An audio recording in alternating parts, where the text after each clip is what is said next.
Here's a paradox that feels almost insulting to modern engineering.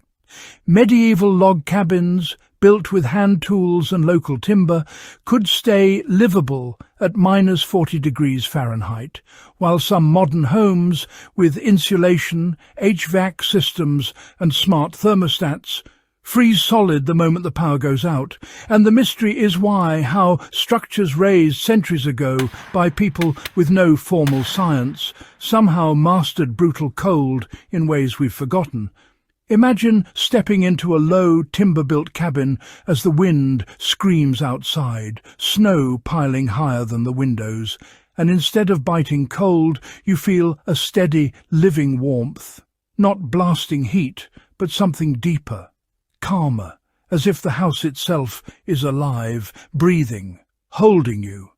And as we trace this forgotten knowledge, we'll uncover how medieval builders understood cold not as an enemy to fight, but as a force to work with, shaping homes that could survive when nature was at its most unforgiving.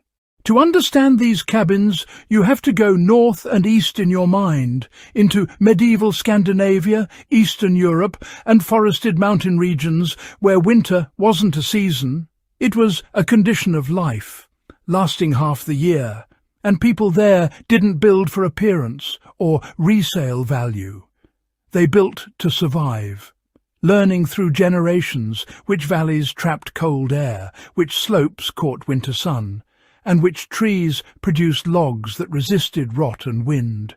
And over centuries, log construction evolved slowly, deliberately, because a bad house wasn't uncomfortable, it was deadly. And unlike stone castles or timber-framed towns further south, these communities refined compact, heavy-walled cabins that prioritized thermal stability, structures that looked simple but were tuned precisely to climate, fuel availability, and human habit. And what's striking is how consistent these designs remained across vast regions.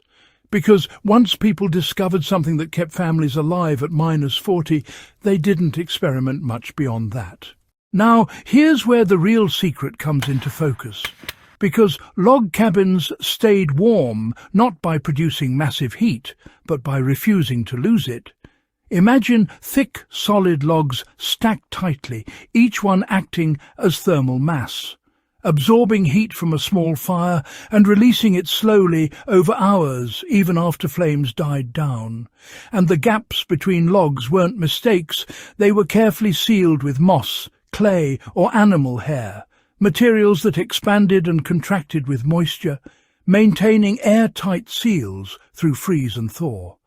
Then look at the size of these cabins: low ceilings, small rooms, minimal interior volume, meaning a little heat went a long way, and windows were tiny, placed strategically to capture winter sun but minimize heat loss, while doors faced away from prevailing winds.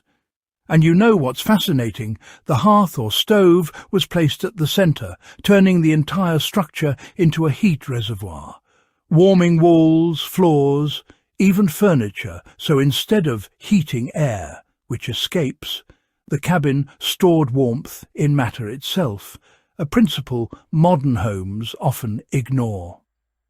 And this is where the comparison becomes uncomfortable, because many modern homes are designed for convenience, not resilience, dependent on constant energy input, thin walls, large windows, open floor plans that bleed heat instantly once systems fail. And the medieval log cabin reminds us that true warmth comes from mass, airtightness, and scale.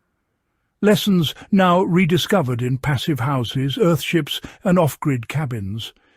Imagine applying this today by designing smaller heated zones, using materials that store heat, sealing leaks before adding more insulation, and positioning homes intelligently rather than forcing them to fight climate mechanically and even in emergencies. Winter storms, grid failures. Thinking like a medieval builder can mean the difference between enduring the cold and being overwhelmed by it, because these cabins weren't warm by accident, they were warm by design. So, the reason medieval log cabins stayed warm at -40 while modern homes freeze isn't magic, and it isn't nostalgia, it's forgotten wisdom. A reminder that survival architecture once prioritized permanence, efficiency and harmony with nature over speed and spectacle. And as climate extremes grow harsher and energy systems more fragile, these quiet wooden structures from the past feel less like relics and more like warnings, and maybe even guides, showing us that warmth isn't about overpowering the cold. It's about understanding it deeply enough to outlast it. And if this journey through lost building knowledge changed how you see your own walls and windows, consider sharing it, subscribing, or continuing to explore how the past still holds answers we may desperately need in the future.